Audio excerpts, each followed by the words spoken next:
Showing on the program today, an assessment of the role of the Nigerian Bar Association (NBA), especially in national politics. We talked to a presidential candidate of the NBA, Mr. Afam Osigwe, on this and much more. Also showing on the program some of the highlights from the 3rd ICC Africa Arbitration Conference, plus our weekly recap of the top trending stories from the courtrooms. Hello and welcome to this episode of Law Weekly. I am Shola Shieli. The race for the presidency of the Nigerian Bar Association has started to heat up, and it's got a lot of lawyers and even non-lawyers talking, especially because of the role the Nigerian Bar Association is expected to play in national politics as the voice of the voiceless, using law as an instrument for social change. The NBA has a membership of over 105,000 lawyers, active in 125 branches across the 36 states. With such a huge professional membership, one can understand the attention the elections of the national officers of the bar attract. On the program today, we talk to the immediate past General Secretary of the bar, Mr. Afam Osigwe, who is seeking to lead the bar.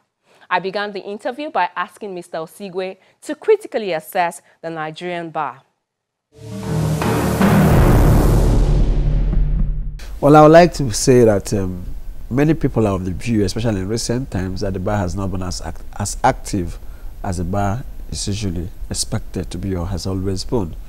That on critical issues of national importance, the bar has been worrisomely silent.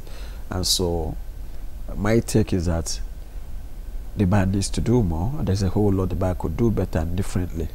So in recent times, yes, the bar has not been as vocal as it should be. That's something critical that you've mentioned, but the response of the bar to national politics, some people think that as government rolls out policies and measures, that the bar should be more active. But some people think that the bar's intervention should be guarded so that it's weighty when it speaks. What do you think? Well, I think I favor this view. The bar cannot speak every day on every issue. But the bar cannot afford to keep silent where issues that require the intervention and of critical bodies like the NBA, the society does not get the benefit of that. Then I think at such times the bar should speak. But the bar cannot speak on every day-to-day issues by the government, because then the bar could be mistaken for an opposition party or a party seeking political power. But the bar should provide an alternative viewpoint on issues, and that's why I keep using the word critical moments. Like when you have header farmers clashes where people are getting killed, there's worsening insecurity in the country, and where there's rife of executive recklessness, disobedience of court orders, and then abuse, violations of rights by police and other security agencies. At such times, the bar should be expected to speak. And so that when the bar speaks, it will speak from an enlightened viewpoint, and the society will listen, and also policymakers will also listen. And the bar will not only criticize or point out these ills, but also proffer solutions as to how to make improvements and avoid the situation that the bar has to speak on from time to time.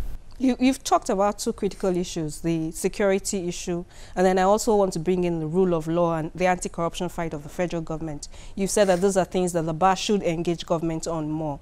If you were to assess how well the administration, the present administration, has done, how would you rate it, and how can the bar, give more teeth to? Well, I think the present administration has made efforts to fight corruption, even though people are of the view that the fight appears to be lopsided, appears to be only targeted at those who do not belong to the ruling party. But the bar should also play a role, without even criticizing government, of joining the fight against corruption from within itself, from amongst lawyers, and also helping set an agenda that will make for a better society where corruption is reduced. So the bar will not only play the role of a critic, but also the role of a major actor, not necessarily being working hand in glove with the government, but as I would like to say, like civil society organization or an organization of professionals, the bar should fashion out policies that will help curb corruption, and even amongst lawyers, put in place anti-monitoring policies that even lawyers who may sometimes find themselves helping corrupt persons to either hide their ill-gotten wealth or to launder money, also things they need to comply with. So the bar must also be seen to as a critical stakeholder to be interested in curbing corruption, also making sure that lawyers or the legal services of lawyers or the law is not employed to either frustrate the fight against corruption, or also to aid corruption or people to evade being held accountable for corrupt practices. So, I mean, we're all in it. So the bar has its own role to play as a key player,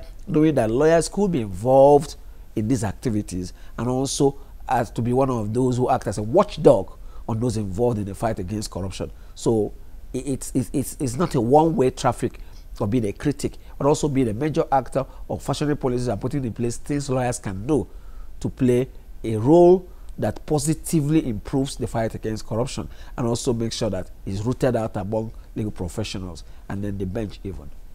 You've put yourself forward as a candidate for president of the Nigerian Bar Association. Why should lawyers vote for you? Well, I believe that in every point in time, people have ambitions, but then ambitions could be different from one another in the sense of what propels one to seek office. And I've held office as General Secretary of the NBA. And in that time, and even up to the time that I expressed interest in aspiring to be president of the NBA, I've realized something, that lawyers do not feel the NBA. Lawyers feel the NBA needs to do more. There is what I call integrity and trust deficit amongst lawyers, especially the younger ones. So many lawyers feel that NBA just takes their money, and then a few individuals utilize this money for their own selfish personal interest. And so that where they expect NBA to play a role, NBA is not there. Where lawyers are assaulted or suffer some form of discrimination in their place of work, NBA is not there to speak out for them or to help them to negotiate for better working conditions. In this category would fall lawyers in public service, law officers of Nigeria that they have their own association under that name, and they see they can't feel NBA does not appear to be interested, and also they feel that a few individuals spend this money and there's a lack of accountability. And many young lawyers come out of law school and many of them do not have a job and they can't feel MBA, and they are paying this money and they can't feel the money and they can't feel what benefit they derive for this. And I believe that MBA should be that organization that provides a pool of opportunities for lawyers. Those who may never get a job, MBA should be able to put in place continue professional development programs for them to aid them, to help in their retraining.